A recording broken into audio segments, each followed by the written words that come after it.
Hi, I'm Leah. Welcome to my podcast, China Real Talks. In this podcast, I share honest and down-to-earth stories about life in China, covering everything from culture and work to language learning, all based on real experiences. Let's dive in. Hello, 大家好. Today's guest is Matt. He was born and raised in the US, but his parents are originally from China. Now he lives in Shanghai away from his family. In this episode, I'll ask him about his childhood experiences growing up in America with Chinese heritage, how his identity was formed, and what has brought him back to the country of his roots. Matt, can you briefly introduce yourself, please? Yeah, my name is Matt. I am a 23-year-old American-born Chinese.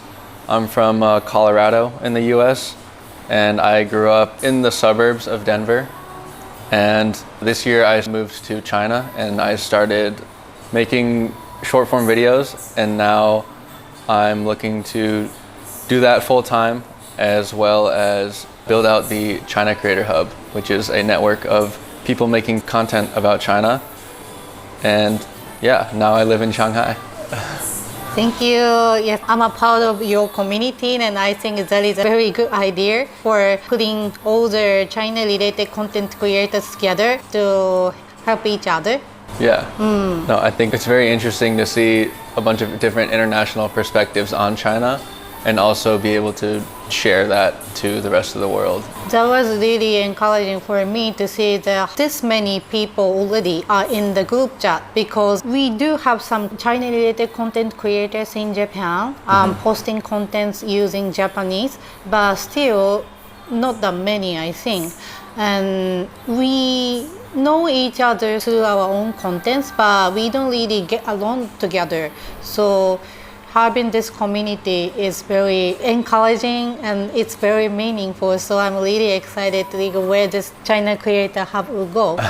I'm happy to hear that. That was the goal of connecting a bunch of people together, because it does get sort of isolating, especially when you start making content, but having people around you that also have similar mindsets and similar aspirations, it's very powerful to have those people around you. Probably more people want to show how the Western countries are like. So trying to show China, those kind of people are still, I think, minority compared to the other content creators, I think. So I'm really excited to see how this community will go. Me too. So you said that you have moved to China recently, right? Like how long have you been living in Shanghai now? Shanghai, I've been living here for less than 1 month actually. When I first moved, I moved in end of March this year in 2025. I initially moved into my grandparents' house, which is in Yiwu, Zhejiang. And there I was trying to save money, live with my grandparents, also spend more time with my grandparents. And then that's when I started making videos. I reached out to a lot of people. A lot of people reached out to me after I started making those videos and realized that there was a big community in Shanghai where there's a lot of networking opportunities and connections I could build here. So I decided to move here full time so that I could be around more people, connect with more people. Yeah, it's been really fun so far. Oh, good. How do you like it? I really like it. I think the Western side of me really enjoys Shanghai because it's more of a Western city in China, so you get a mix of what China's really like, but also the international side, and I get to speak more English and express myself more instead of strictly through Chinese, where it's harder to sort of communicate and express myself. True. People literally come from everywhere. Yeah. Tokyo is also a very international city as well, but in Shanghai, I also get to meet the people who I don't really get to connect if I am still in Japan. Like for example, in Shanghai, we get to see more Russian people or African people. Oh wow. Yeah, I've met a lot of Russian people in Shanghai, very surprisingly. I didn't really expect it, but there's a very big Russian community here. Because China and Russia are connected, I mean geographically. Yeah. So yeah, I've met people from Nigeria, I've met people from America, Australia, Southeast, like Indonesia, all over the place. So it's very cool to be in a place where that international feeling is there. It's very fun. So you said that you have been staying with your grandparents when you first moved to China, right? And Yes. it's EU. So that means your parents are also from EU. Yes, so both of my parents were actually born in Yiwu, which is very interesting because they actually have known each other since elementary school. They went to college in different parts of China. My dad went to Zeda, which is in Hangzhou, and then my mom went to a school in Beijing. I'm not sure which one, but after my dad went to college for 2 years, he dropped it and then moved to the US by himself and finished school in the US. And then after he did a master's in the US as well, then he came back to China. Him and my mom got married, and then they both moved to the US full time. So your mom moved to US because she got married with your dad. Yeah. Oh. Yeah. Their story is very interesting because, especially for my dad, because in China the culture is very focused on education, like finish your education, get a good job. But he didn't even finish his college in China. He just did half of it and then decided to move to the US. And he moved by himself and started his new life on the other side of the world. So I admire my dad a lot and look up to him because now I'm sort of doing the same thing, but I'm moving from the US to China. Oh, yes, yes. Opposite side of the world. Yeah. After your dad moved to America, he re-entered the university in America. Yes. Oh. So he ended up in, not many people know this place, but Missouri, the state of Missouri, which is literally like the very middle of the US where there's not really much going on. There's no really big cities around. But he went to a school called Central Missouri University and then went to graduate school in Kansas City, Missouri. But once he got a job, his first job was in Denver, Colorado. So that's when he moved over there, and that's where they started a family. And so that's where I grew up. And then you were born.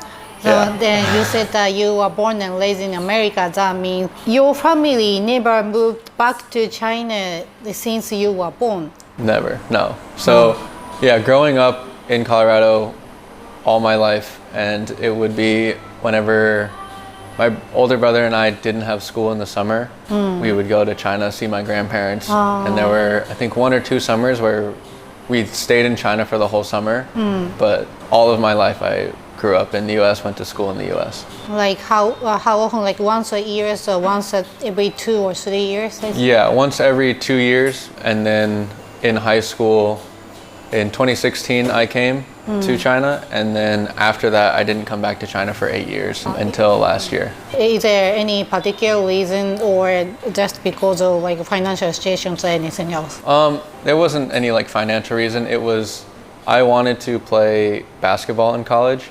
So all throughout middle school and high school, I was very committed to playing basketball year round, and I didn't want to take, a month off to go travel. And because there were a lot of tournaments I would travel for. So I never really found the time, and I also didn't really have the interest because I think growing up, my impression of China wasn't great just because it was a little more, especially in EU, it was a little more like dirty and poor. And so as a child, that sort of was ingrained in my memory of China being worse than the US. So I didn't really have a ton of interest in coming back.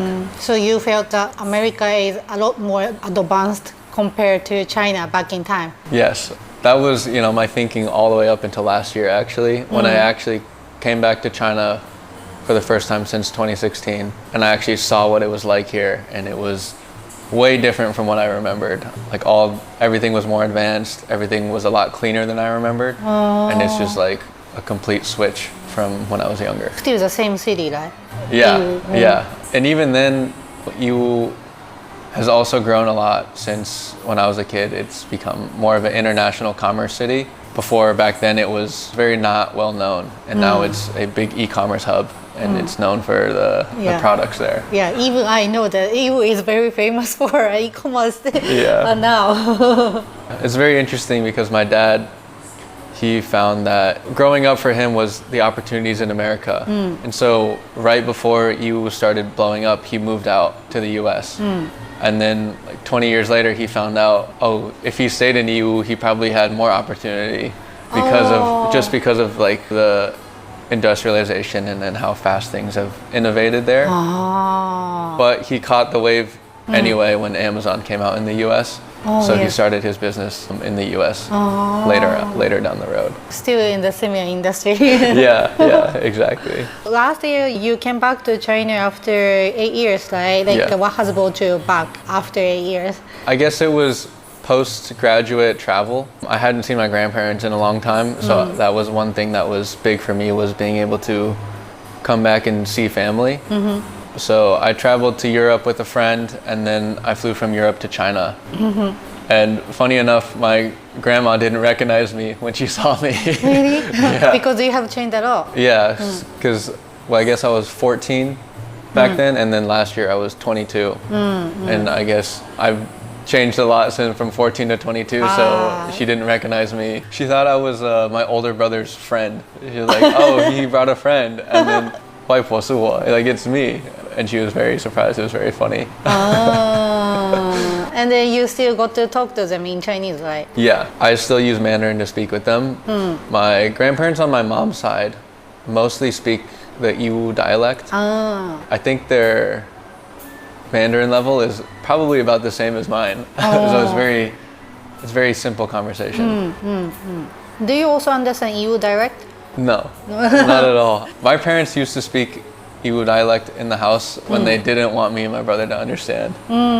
So I think they used that as like a tactic of when they wanted to talk about us in front of us but didn't want us to understand. They want to have a secret conversation. Yeah, and it's not like some other dialects where it's similar to Mandarin. It's very different from Mandarin. Like Shanghai Fa. Yeah, exactly.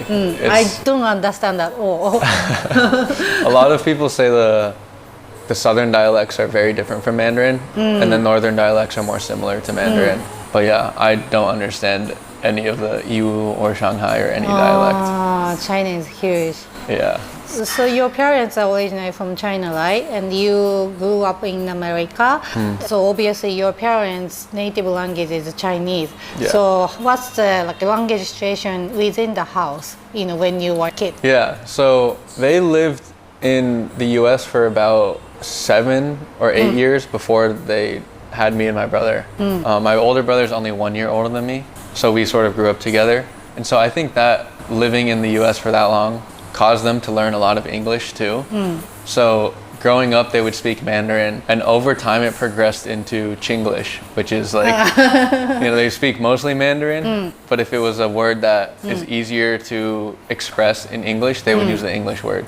So they would speak Chinglish to me and my brother, and we would mostly respond in either very basic Mandarin or just use English. So my speaking ability got worse throughout the years because they would use more and more English. My vocabulary would just get very limited to simple phrases and not the complex vocabulary. Because you don't really have opportunity to communicate in Chinese outside of the house, right? Outside of the house, it was completely English. Like even my schools, they didn't offer any Chinese classes. It was all English, and I took Spanish in middle school and high school, so that was my, I guess, third language, but I'm still not very good at Spanish. So obviously there are no a Chinese school or international school around, so you had to go to local school? There was a Chinese school, but my older brother and I hated Chinese school. It was very boring, and it was like an extra day of school for us, and we complained, and my parents are not very traditional in that sense, where they were like, okay, like you don't have to go to Chinese school anymore. So it's like an extra course. So Monday to Friday you go to local school, and on the weekend you had to go to the Chinese school. Yeah. And a lot of other American-born Chinese people, their parents forced them to go to Chinese school, but my parents never pushed us very hard on that end. The similar situation happened to the Japanese people who live in the States. I heard that there's a weekend school, especially on Saturdays. They have a school where they teach them using Japanese language. Purpose is to more understand the Japanese language and also the Japanese culture and everything. Some people go, some people don't go. Yeah, I think that also depends on your environment, because growing up around a lot of like white people and not around a lot of Chinese people, you don't really value the Chinese language as much or the Chinese culture as much because you don't see any crossover with the people around you. Versus if I grew up in like LA, for example, I feel like being surrounded by other Asians or other Chinese people would give me a sense of, oh, this is very valuable, this is a part of my identity, then I would be more willing to like embrace that and learn Chinese. But I didn't see any use for it at the time, so I never really like dove into it. Especially you only go to China once every 2 years just to see your family. Yeah, and even when you're in China, my parents are translating, and they're also mostly speaking in the dialect when we're home. So I don't really understand that either. Either way. Yeah. So you grew up in basically the English-speaking environment. Most of your schoolmates are white people. Yes. So less Asian people, right? Yeah, I think Colorado is like less than 5% East Asian population, especially in the suburban areas where there's a lot more white people. That's just like something that I'm very used to, something I grew up around. So it never clicked in my head where I'm like, I'm only surrounded by white people, because it was just something that I was very, very used to. Did you feel different from other people in school because of your appearance or any? Obviously food that you eat at home must be different, right? Yeah. So especially when you bring your lunch from home to school, probably you get to see the difference as well. So did you feel any like cultural difference or any difference from other people? Definitely. I remember once, this was probably in like first grade or something, but I brought dumplings like jiaozi to lunch, and people like would make fun of me for it. Like they would be like, oh, that smells really weird, like what are you eating? That was very shocking to me because I grew up eating Chinese food in the house, so I felt like it was very normal. But especially for kids that age, they don't get exposed to different cultures and stuff, so they're not used to it. And you know, kids are very, they say whatever they want, like say whatever they think of, so they would be like, oh, that smells weird, or oh, your lunch is so weird. And then also, yeah, looks wise, it was definitely like, oh, I don't look similar to everybody else. And you know, I always felt like the odd one out or like the different person in the friend group or in the class. Did you get discriminated or bullied by the white people just because of your appearance or different background? I mean, not very seriously. I think, you know, there's obviously jokes that are made towards you about like, oh, you eat rice all the time, or you like have small eyes and things like that. But I was never really bullied for it. I think part of it was because I was bigger when I was a kid, so I guess they wouldn't mess with me because I was like stronger and bigger than them, so I didn't get really picked on. But I would say like I played basketball growing up, and so in high school, if we went to another school, like they would call you like Jeremy Lin or Yao Ming, or make fun of me for being Asian and playing basketball. But you know, I never let that bother me at all, just because I guess I was just focused on playing basketball and not really worried about what other people have to say about me, and just embracing that I am different and just continuing life. Obviously, you are in an environment where most of the people have different background from yourself, right? So how that reality affected to form your identity as a kid? You know, as a kid, I didn't like standing out. I always wanted to fit in, which I think is part of why I strayed away from speaking Mandarin at home and like not really embracing my Asian side. So as a kid, I feel like I always wanted to fit in. I always wanted to like be similar to the people around me. And it wasn't really until college when I realized it was like my uniqueness is part of what makes me like who I am, basically. So I think having that, like reflecting on that experience as a child and being different, now that I'm in China, I still feel like I'm different because I'm like not completely Chinese. I have a lot of the Western and American culture instilled in me, but now I'm more embracing that side of me and being like, this is what makes me unique compared to everybody else. And I appreciate that more, and I'm able to also be more, you know, active about reconnecting with my Chinese culture.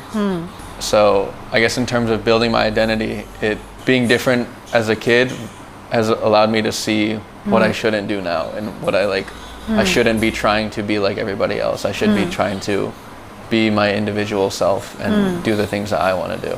So, in what moment do you feel that you are more American? I think a lot of the conversations I have with people, especially like taxi drivers or if I go to a restaurant, whenever they like ask me questions about what America's like, I guess it makes me feel very American because I understand the culture in America. I grew up in it. And then they'll teach me things about the Chinese culture that I didn't know before. For example, like last week they had the march in Beijing for the anniversary of like the end of the war, but I didn't know what was going on. Like everybody was watching the TV and I was like, oh, this is just some sort of big like national television thing. So I went up to somebody and asked them about it, and I learned more about like why they were celebrating it, and I didn't know that before. That's what makes me feel very American, is when I haven't really learned the historical dates or like the culture and the history, and that's something that still learning and more curious about now. Because they don't really teach anything about China, right, in schools in America. Yeah, no, I took one class called World History, and they just cover everything, and they briefly cover the Chinese dynasties. But other than that, they don't really teach you anything about world cultures. It's a lot of US history, which I find to be not very interesting in comparison to other countries' histories. But I mean, it makes sense just because we are in America and we do need to sort of understand how the country was built and what the values that they stand on. I also found some differences between Chinese people and American people on how they express themselves. I think that compared to Japanese people, Chinese people are more direct, but in some part, Chinese people actually are not. Yeah. I'm not really familiar with American culture, though, but I feel that if I had to compare Chinese people and American people are even more direct. For me, what do you think? I think it depends on the context, but yeah, that's something that in business terms, I think American people are very direct. For example, if you have a meeting with somebody or a call with somebody in the US, you don't really have small talk or talk about each other. You sort of talk about the business and you talk about the agenda you have to go through. Versus in China, a lot of the meetings are at like the tea table, right?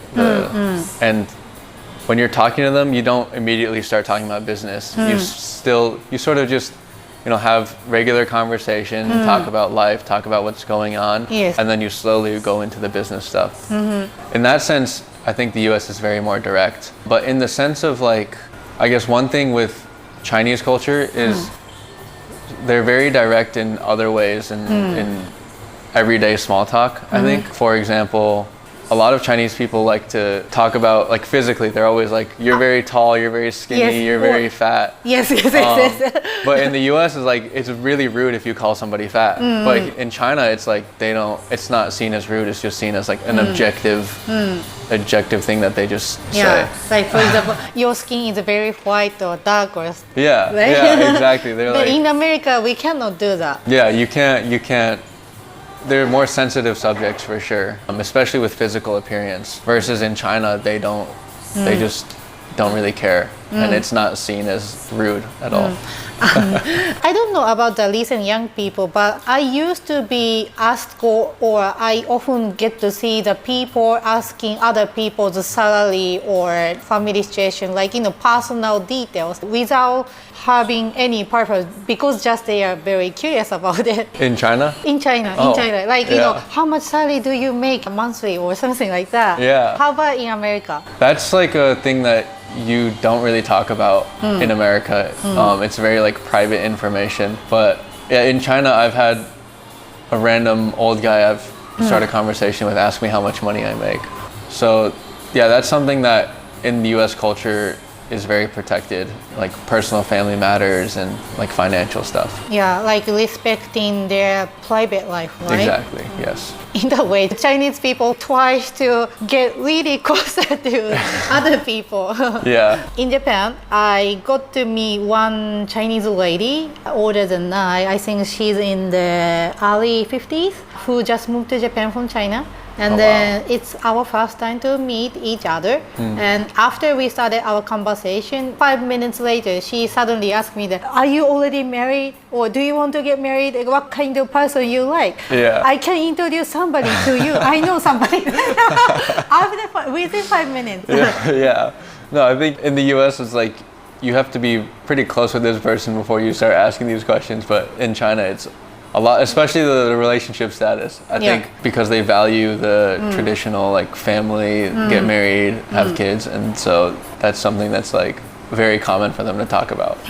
I think in that way, Chinese people are like just really curious about the people who are around them. Yeah, yeah. It's very interesting, especially the older people. I feel like the younger people are a lot more reserved. Yes. Younger people now have a different perspective.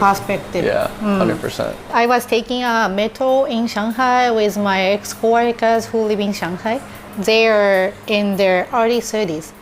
And we got to see the group of AIs, probably who are in their late 50s or early 60s, like talking aloud in the metro. And then my ex-coworkers are staring at them like seeing that, they are talking so loud.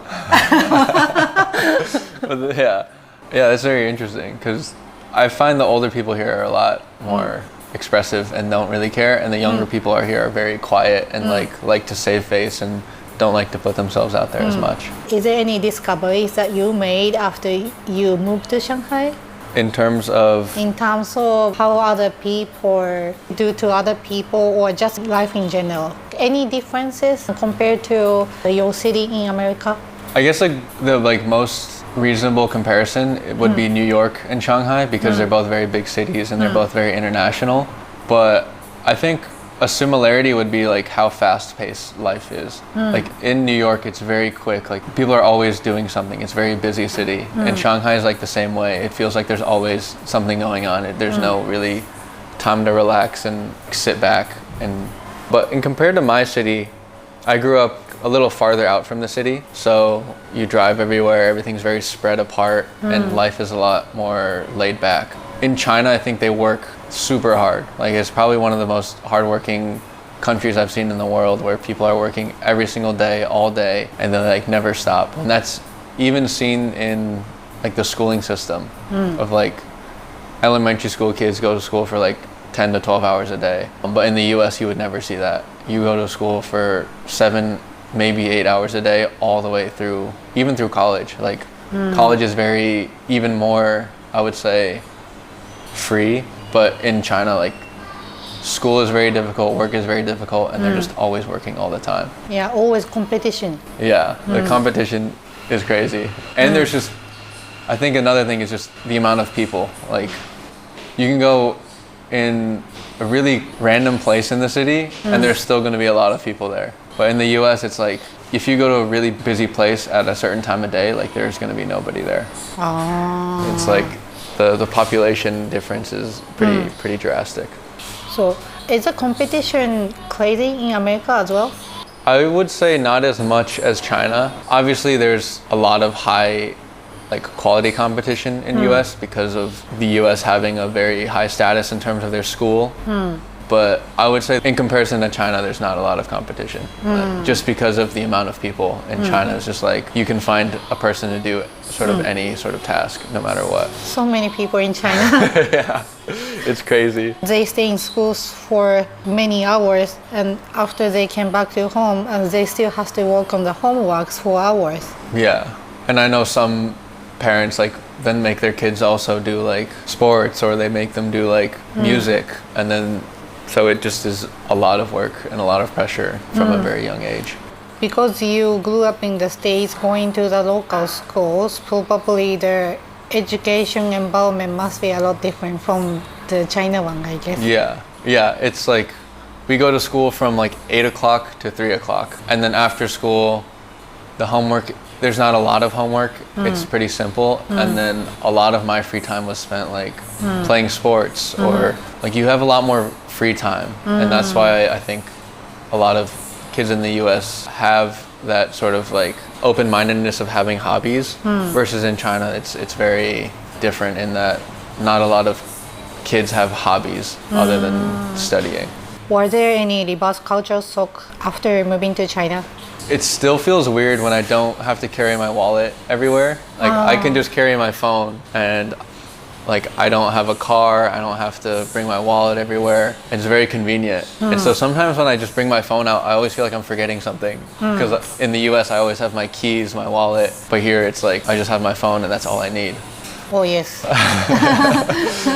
And then another cultural difference is like the personal space. Like in China, they don't really have this idea of personal space. Yes. Like especially when you get on the metro, like everybody just bunches up as close as they can and just like pushes each other in. Whereas in the US, if you get like pushed like that, people would get upset at each other because they're like, don't touch me, like this is my personal space. So that's something that I guess I had to get used to. And then like the driving is very scary here.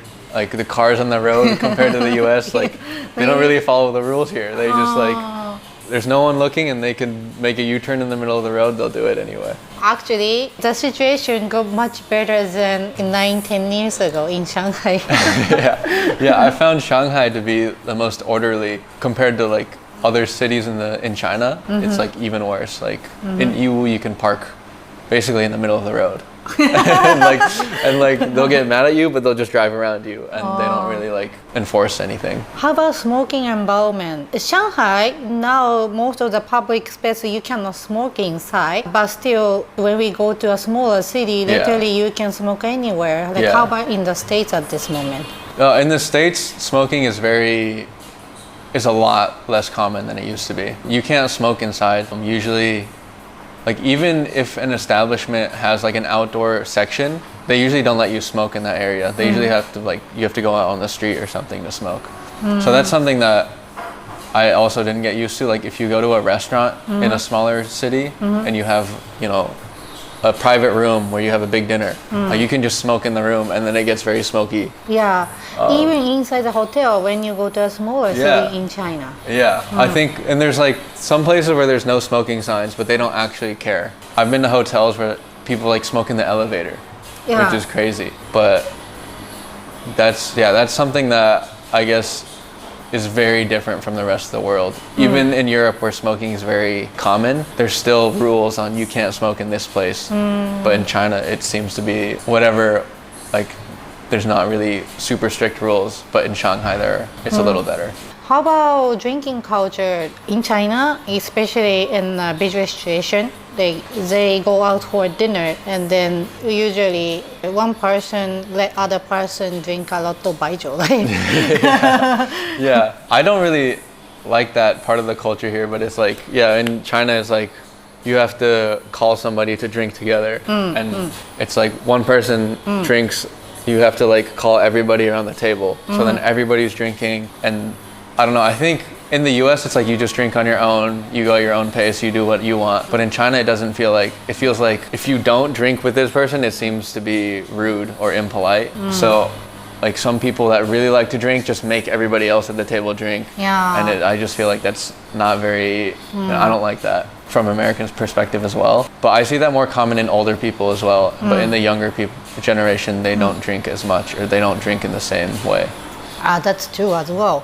I feel that China is also changing a lot in terms of culture. 100%. I think I've seen a pretty drastic difference in terms of like older generation versus younger generation. There seems to be a culture gap even within China itself. Yeah, different generation, different way of thinking, mindset. Yeah. Exactly. As a person who understands both Chinese and American culture, what kind of misconception do you think the Chinese or American have towards each other?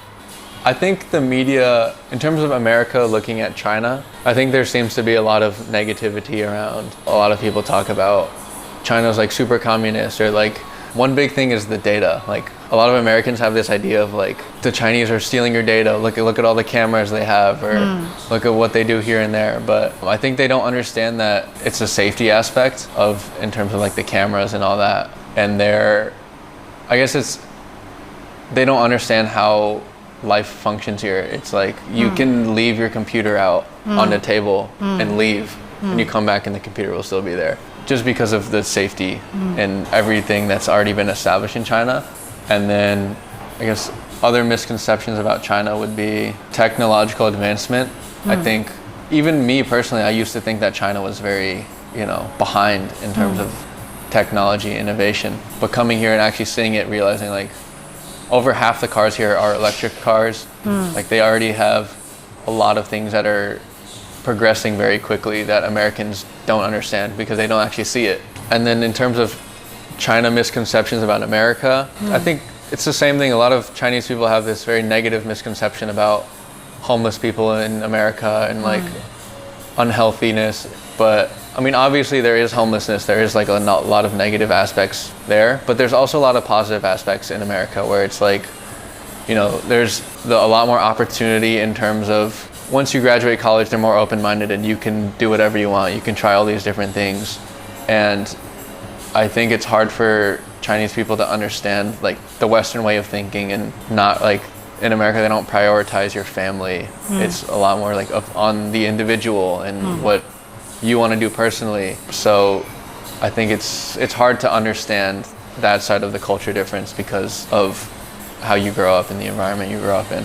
Yeah, I also have a sense that American people do care about their own personal space and privacy.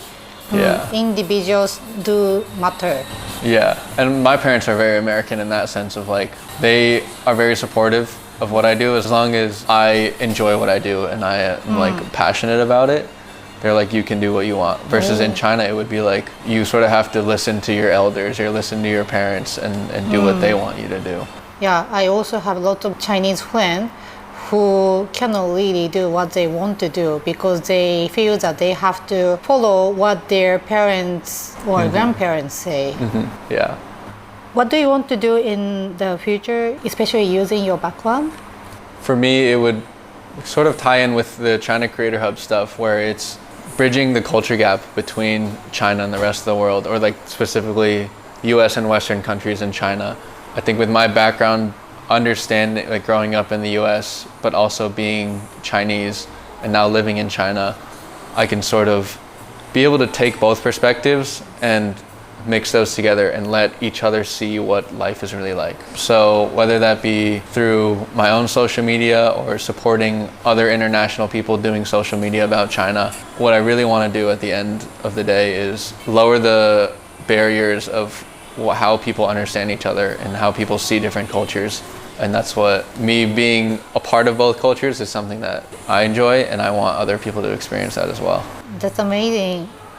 You can say that because through your past now you have a very positive perspective on having both culture. Yeah, it's very unique, especially now in terms of the media attention. There's a lot of attention on US and China and like what's going to happen between the two. So it can get very skewed in what the media portrays.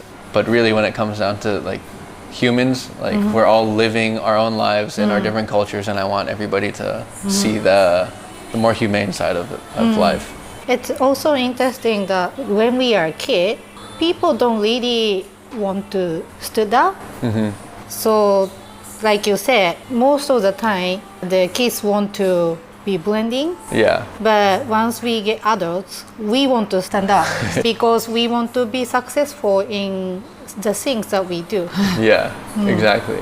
Yeah, I feel like that's been a big change for me too, is understanding that each individual person is very unique in their experiences and in their like identities, so that when you get older you embrace it more and you're more willing to stand for what you believe in, versus when you're a kid it's more like you go along with everybody else and you want to be the same as everyone else.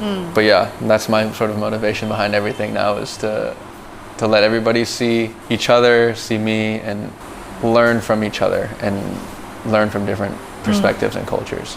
So lastly, how do you want to encourage those who have similar backgrounds as yours, or who are in an identity crisis because of their unique background? Yeah, this one's pretty interesting because I definitely struggled with my Asian heritage growing up because of the environment I was in and being around a lot of non-Asian people. But I would say embracing uniqueness is like something that is very scary to do at first, especially when you're not surrounded by people that are like you. So to encourage them, it would be embrace your uniqueness, because that's what gives you your unique edge. That's what lets you do things that other people can't do. And using that, you can teach people, you can inform people, and shed like a more positive light on both sides of your identity. And you can be like sort of a bridge between two different cultures or two different identities. Like that lets people sort of learn about the world. And I think that's something that I've seen in some of my friends that have never left the US, that have never seen other perspectives. They seem very closed-minded in what's possible. But once you are able to see different parts of the world, learn different perspectives, you really gain a sense of like appreciation of what you have and what's out there, and understanding of what's possible sort of expands. So embrace who you are and be that person that can show other people what life is, how life is different on different sides of the world. Thank you very much. I'm also really encouraged. Thank you. Thank you very much for having me. I think what you're doing is really cool and very awesome, and I hope to see this continue to grow and more people tune in. Thank you. Thanks so much for listening. I will keep sharing real stories that show what China is really like. Follow the show and stay tuned. If you have any questions or comments, feel free to send me a message. See you next time.